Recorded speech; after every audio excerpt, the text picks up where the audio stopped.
Master minds commerce చదవాలనుకునే 10th inter విద్యార్థుల తొలి ఎంపిక. అనుచిత వ్యాఖ్యల కేసులో senior journalist Kommineni Srinivasarao arrest ఈరోజు జడ్జి ముందర ప్రవేశపెట్టేటువంటి ప్రక్రియ ముందుకు సాగుతుంది. ఇక ఈ కేసులో మరిన్ని అరెస్టులు తప్పవనేటువంటి సంకేతాలు స్పష్టంగా కనిపిస్తున్నాయి. అసలు కేసు బుక్ అయినటువంటి సందర్భంలో నమోదైన సెక్షన్లు ఏంటి, ఆయా సెక్షన్ల ద్వారా తీసుకోబోయే చర్యలు ఏ విధంగా ఉంటాయి, విశ్లేషించేటువంటి ప్రయత్నం చేద్దాం. మనతో పాటు AP high court advocate Battula Ramakotaiah గారు ఉన్నారు. రామకోటయ్య గారు నమస్తే. నమస్తే కేశవ్ గారు. ఈ కేసులో అరెస్ట్ జరిగిన తర్వాత జరిగిన పరిణామాలు, ఎందుకంటే 24 గంటల్లో ఆయన తీసుకెళ్లి కోర్టులో సబ్మిట్ చేయాలి.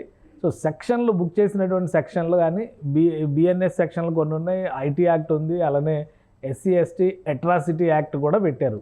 సో ఏంటి ఈ కేసులో ఉన్నటువంటి కీలక సెక్షన్లు, అవి ఏం చెప్తున్నాయి, ఎలాంటి చర్యలు తీసుకునేటువంటి అవకాశం ఉంది? సెక్షన్ 61 క్లాస్ 1 ప్రకారం నేరపూరితమైనటువంటి కుట్ర బిఎన్ఎస్. అదేవిధంగా సెక్షన్ 196 క్లాస్ 1 కూడా 199 కూడా పెట్టారు. దాని ప్రకారం ఒక మతాన్ని ఉద్దేశించి దేశభావాన్ని రగిలించి ఆ వ్యక్తుల మీద కనుక చేసినట్లయితే దానికి సంబంధించి ఒక సెక్షన్ 299 కింద కూడా ఒక భావజాలాన్ని, వ్యక్తుల యొక్క భావజాలాన్ని, వాళ్ళని మనోభావాలని, మతాలకు సంబంధించి, కులాలకు సంబంధించి, ప్రాంతాలకు సంబంధించి, వారి మధ్య ఉన్నటువంటి విభేదాలని కానీ వాళ్ళ మధ్య ఉన్న భేదాభిప్రాయాలను రచ్చగొట్టేటటువంటి సెక్షన్లు పెట్టారు. ముఖ్యంగా సంబంధించి మీడియాకు సంబంధించి 353 క్లాస్ 1 ప్రకారం చూస్తే ఏదైతే ఒక మీడియాలో ఒక వ్యక్తుల్ని ప్రేరేపించి లేదంటే ఉద్రేకపరిచి మాట్లాడేటటువంటి సెక్షన్స్ కూడా చేశారు. అదే 356 క్లాస్ 2 కింద కూడా ఒక సెక్షన్ పెట్టారు. దానికి సంబంధించి కూడా అనేకమైనటువంటి మహిళలకు సంబంధించి వాళ్ళని కించపరిచే విధంగా ఇలాంటి సెక్షన్స్ కూడా పెట్టారు. ముఖ్యంగా మన ఐటీ యాక్ట్ 67 క్లాస్ 2 కింద పెట్టారు. అదేవిధంగా అక్కడ ఎవరైతే ఉన్నారో శిరీష గారు, ఇప్పుడు మాదిగా కార్పొరేషన్ ఎస్సీలకి సంబంధించి మనోభావాలను దెబ్బతీసే విధంగా ఉందని SC/ST యాక్ట్ సెక్షన్ 3 క్లాస్ 1 కింద కూడా పెట్టారు. అంటే మన ఐటీ యాక్ట్ కావచ్చు, బిఎన్ఎస్ సెక్షన్స్ కావచ్చు, ఇవన్నిటికి సంబంధించి ఇప్పుడు అక్కడ ఏదైతే మహిళల యొక్క ఆత్మగౌరవాన్ని, మహిళలను కించపరిచే విధంగా, మహిళల యొక్క మనోభావాలు దెబ్బతీసే విధంగా ఉన్నటువంటి సెక్షన్స్ సంబంధించి 196 క్లాస్ 1కి సంబంధించి పెట్టారు. అదే 299 కింద కూడా సెక్షన్స్ ని పెట్టడం బిఎన్ఎస్ ప్రకారం ఆపాదించడం జరిగింది. ఇవన్నీ కూడా అమరావతిలో జరుగుతున్నటువంటి అభివృద్ధిని ఒక కుట్రపూరితమైనటువంటి వ్యాఖ్యల ద్వారా అమరావతిని దెబ్బతీసే విధంగా ఒక మీడియా సంస్థ సాక్షి మీడియా, దాంట్లో పనిచేస్తున్నటువంటి సీనియర్ జర్నలిస్ట్ ఒక KSR గారు, అదేవిధంగా కృష్ణంరాజు గారు, వీళ్ళందరూ కూడా పాత్రధారులు, సూత్రధారులు. ఇంత ముందు మనం చెప్పుకున్నట్టు అమరావతి మీద వాళ్ళ యొక్క భావజాలాన్ని స్ఫూర్తిగా చేశారనే ఉద్దేశంతో ఈరోజు అమరావతిలో ఏస్యలో ఉన్నటువంటి రాజధాని, ఒకప్పుడు దేవతలకి రాజధాని అమరావతి అని చెబితే దానికి కాంట్రడిక్షన్ గా ఏసీలో నివసిస్తున్నారు. టైమ్స్ ఆఫ్ ఇండియా చెప్పినటువంటి అనాలిసిస్ ప్రకారం చెప్పారు. ఇవన్నిటిని కూడా వాళ్ళ భావాలు ఇవన్నీ కోర్టులో నిలబడేటువంటి సెక్షన్లేనా, కేసులో నిలబడేటువంటి సెక్షన్లేనా? ఎందుకంటే కొమ్మినేని శ్రీనివాసరావు గారు ఒక వాదన చేస్తున్నారు, నేను అసలు ఏమీ అనలేదు, ఆ డిబేట్ మోడరేషన్ చేయడం తప్పితే వ్యాఖ్యలు చేసిన వ్యక్తి కృష్ణరాజు అనే ఆయన్ని పట్టుకోకుండా నన్ను అరెస్ట్ చేయడం ఏంటి, నోటీసులు ఇవ్వకుండా అరెస్ట్ చేయడం ఏంటి, ఇలా చాలా ప్రశ్నలు లేవనెత్తారు. అలానే మా మేనేజ్మెంట్ని నిందించడం ఏంటి, ఇవన్నీ మాట్లాడుతున్నారు. సో ఇవి కోర్టులో నిలబడేటువంటి సెక్షన్లేనా? ఇప్పుడు ఇక్కడ అందుకని కుట్రకు సంబంధించి, కాన్స్పిరసీకి సంబంధించినటువంటి సెక్షన్ కూడా ఆపాదించడం జరిగింది. పాత మన IPS అయితే 120B, ఇప్పుడైతే ఈ సంబంధించినటువంటి బిఎన్ఎస్ ప్రకారం కూడా ఆ సెక్షన్ ఆపాదించడం జరిగింది. అంటే సాక్షి మీడియా అనేది మిగతా మీడియాలకి, సాక్షి మీడియాకి సంబంధం అనేది, వ్యత్యాసం అనేది ఉంది. ఇప్పుడు మిగతా మీడియాస్ అయితే ప్రజల పక్షాన, ప్రజల యొక్క విధానాలు, ఏదైతే ప్రజల యొక్క ప్రభుత్వ వైఫల్యాల మీద, ప్రజలకు ఎక్కడైతే అన్యాయం జరుగుతుందో వాటి మీద మీడియా నిగ్గదీస్తుంది. మనకి భారత రాజ్యాంగం ఇచ్చినటువంటి స్వేచ్ఛ, స్వతంత్రం ఉంది. ఆర్టికల్ 19 ప్రకారం freedom of speech, freedom of expressions మీడియాకి ఉంది. కానీ ఇక్కడ ఏంటంటే ఒక రాజకీయ పార్టీ పెట్టినటువంటి ఛానల్ సాక్షి రాజకీయ కోణంలో ఒక అమరావతిని, గతంలో కూడా మీరు చూసుకున్నట్లయితే అమరావతి వచ్చేటప్పటికి శ్మశానం అని మాజీ స్పీకర్ తమ్మినేని సీతారాం గారు చెప్పారు. అదేవిధంగా అమరావతిలో ఒక భ్రమరావతి అని చెప్పారు. ఇప్పుడు వాళ్ళని కూడా అరెస్ట్ చేస్తారా? అమరావతి ఒక ఇప్పుడు వాళ్ళని కూడా అరెస్ట్ చేస్తారా? మునిగిపోయే వాడది. ఇప్పుడు వాళ్ళని కూడా అరెస్ట్ చేసే అవకాశం ఉంటుందా? తమ్మినేని సీతారాంని, బొత్స సత్యనారాయణని ఆయన శ్మశానం అన్నాడు, ఈయనేమో దెయ్యాల రాజధాని అన్నాడు. సో వాళ్ళని కూడా అరెస్ట్ చేసే అవకాశం ఉంటుందా? కాన్స్పిరసీ పెట్టారంటే కుట్రదారులు మొత్తాన్ని కూడా తీసుకురావడానికి అవకాశం ఉంది. మీరు గోవర్ధన్ రెడ్డి కేసు కూడా అదే కదా, ఎప్పుడో జరిగినటువంటి వ్యాఖ్యల్ని తీసుకొని ఆ వ్యాఖ్యల్లో భాగంగా ఆయన్ని యాడ్ చేసిన సందర్భం కూడా ఉంది. అందుకనే ఇప్పుడు మనకి ఈ కేసులో A1 కృష్ణరాజు గారు, A2 కేఎస్ఆర్ గారు, A3 వచ్చేటప్పటికి సజ్జల రామకృష్ణారెడ్డి గారు పెట్టారు. అంటే ఇంకా ఎట్సెట్రా అనే దానికి కూడా అవకాశం ఉంది. ఏ3 సాక్షి మేనేజ్మెంట్ పెట్టారు. సజ్జల రామకృష్ణారెడ్డి గారు నిన్న చేసిన కామెంట్స్ మీద కూడా మళ్ళీ కేసు నమోదవుతుంది. ఆయన కూడా రెచ్చగొట్టే ఉద్దేశంతో చేశారు, సంకర జాతి మహిళలు ఆందోళన చేస్తున్నారని కూడా కామెంట్ చేశారని దాని మీద కూడా ఇవాళ ఏదో ఫిర్యాదు ఇచ్చారు. సో అంటే దీనికి కంటిన్యూషన్ ఉంటుందా? అరెస్టులు ఇంకా మరికొంతమంది ఇందులో యాడ్ అయ్యే అవకాశం ఉందా? మీరు చెప్పింది కరెక్ట్. A3 వచ్చేసరికి సాక్షి మేనేజ్మెంట్ కుట్రలో. అదేవిధంగా ఇప్పుడు నేనేమంటానంటే, మీరు ఒకసారి మీ ద్వారా జనానికి కూడా తెలియాల్సిన అవసరం ఏంటంటే, అమరావతి ఏదైతే 30,000 మంది రైతులు ఇచ్చారో అందులో 20,490 మంది SC, ST, BC మైనారిటీస్. అందులో 1 ఎకరానికి లోబడి సన్న చిన్నకారు రైతులు ఉన్నారు. 49% SC, ST, BCకి సంబంధించినటువంటి వ్యక్తులు ఉన్నారు. అంటే ఈ అమరావతిని ఒక కుట్రపూర్తికంగా ఇప్పుడు వేశ్యలు అంటే ఇక్కడ టైమ్స్ ఆఫ్ ఇండియా ఏదైతే ఉందో మీకు తెలిసిన విషయమే, ఎయిడ్స్ రోగులకు సంబంధించి ఒక సర్వే చేస్తే అది భారతదేశం మొత్తానికి సంబంధించింది, వివిధ రాష్ట్రాలకు సంబంధించింది. ఎక్కడా కూడా అమరావతి అనే ప్రస్తావన కానీ, ఎక్కడా కూడా అమరావతి అనే పేరు కానీ వాళ్ళు చెప్పంది ఈ దానికి వంత పలికాడు వెకిలి మీడియా.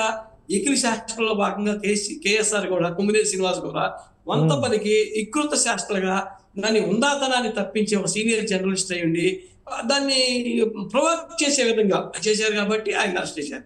ప్రొసీజర్ ల్యాబ్స్ ఎక్కడా లేవు. ఆయనకి ఏంటంటే ఆయనకి వెళ్ళారు, నేను పలానా కేసులు అరెస్ట్ చేస్తున్నామని చెప్పారు, ఆయన అరెస్ట్ చూపించారు.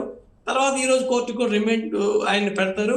కోర్టులో మీరు అన్నట్లు ఎక్కడైతే చట్ట వ్యతిరేకంగా ఏదైనా ఆయన మీద ఆపాదించి ఉంటే రిమాండ్ రిజెక్ట్ చేయొచ్చు. గతంలో చంద్రబాబు నాయుడు గారు అరెస్ట్ చేసినప్పుడు రిమాండ్ రిజెక్ట్ చేయమని విజయవాడ ACB కోర్టులో కూడా వాదనలు జరిగాయి. ఇప్పుడు వారి లీగల్ టీం కూడా ఇప్పుడు పన్నవాళ్ళు సుధాకర్ గారు కానివ్వండి, మనోహర్ రెడ్డి గారు కానివ్వండి, రాత్రి కలిసి వాళ్ళ స్వేచ్ఛని వాళ్ళు ఎక్కడైతే వైలేషన్ ఆఫ్ లా ఉంటే, ఇప్పుడు రూల్ ఆఫ్ లా ప్రకారం ఎక్కడైతే జరగకపోతే కోర్టు ఫైనల్ గా దాన్ని డిటర్మైన్ చేస్తుంది, నిర్ణయిస్తుంది. అందుకని వాళ్ళు రిమైండ్ స్టేజ్ లో కూడా ఆర్గ్యుమెంట్ చెప్పొచ్చు. అందుకని నేనేమంటానంటే ఇక్కడ కొరాబరేషన్ ఉంది కాబట్టి వాళ్ళు నేరపూరితమైన కుట్రలో కానీ వ్యక్తుల మనోభావాలను కానీ దెబ్బతీశారు కాబట్టి కొమ్మాలపాటి శిరీష్ అనేవా she belongs to the SC community, మాది కార్పొరేషన్ చైర్మన్ కాబట్టి ఆమె ఇచ్చిన రిపోర్ట్ని బేస్ చేసుకొని అరెస్ట్ చేశారు. ప్రైమా ఫేసి ప్రకారం అరెస్ట్ చేశారు అనేది నా భావన. ఇంకా కృష్ణరాజు గారు అబ్స్కాండింగ్ లో ఉన్నారు. సాక్షి మేనేజ్మెంట్ మీద కూడా చర్యలు తీసుకుంటారు. సజ్జల రామకృష్ణారెడ్డిని కూడా యాడ్ చేస్తారు. మిగతా వాళ్ళు కూడా దీంట్లో ఎక్కడైతే మెటీరియల్ పాయింట్ ఆఫ్ వ్యూలో కొరాబరేషన్ అంటే వాళ్ళందరి మీద కూడా ముద్దాయిలు చేయడానికి అవకాశం అనేది ఖచ్చితంగా ఉంది. కానీ ఒకటి, ఇప్పుడు సాక్షి కార్యాలయం మీద దాడులు చేస్తున్నారు, సాక్షి కార్యాలయం పైన ఉద్దేశపూరితంగా తప్పుడు ప్రచారం చేస్తున్నారు, దాన్ని జర్నలిస్టుల అసోసియేషన్స్ కూడా ఖండిస్తున్నాయి. ఒకవైపు మీడియా స్వేచ్ఛ, ఇంకోవైపు ఏమో ఈ రాజకీయ దురుద్దేశాలతో కూడినటువంటి వ్యాఖ్యానం. ఈ రెండింటి మధ్య వేరియేషన్ లేదా అంతరం చూపించేటువంటి అవకాశం చట్టపరంగా ఉందా? దీన్ని ప్రూవ్ చేయగలుగుతారా? మీడియా ముసుగులు ఎవరైనా సరే వచ్చి ఇలాంటి చర్యలు చేస్తే చట్టం ఉపేక్షించదు. ఎవరైనా మేధావి ముసుగులు వచ్చి ఇలాంటి పనులు చేస్తే చట్టం వాళ్ళకి వదిలిపెట్టదు. అందుకని మనకి ఆర్టికల్ 14 ఉంది. Article 14 of the Indian constitution ఏం చెబుతుందంటే all are equal before the law. మీరు అన్నట్టు మన ప్రజాస్వామ్య వ్యవస్థకు 4 స్తంభాల్లో 1 జ్యుడిషియరీ, 2 పార్లమెంటు, 3 ఎగ్జిక్యూటివ్, 4 మీడియా ఖచ్చితంగా ఉంది. మీడియాకి స్వేచ్ఛ ఉంది ఆర్టికల్ 19 ప్రకారం.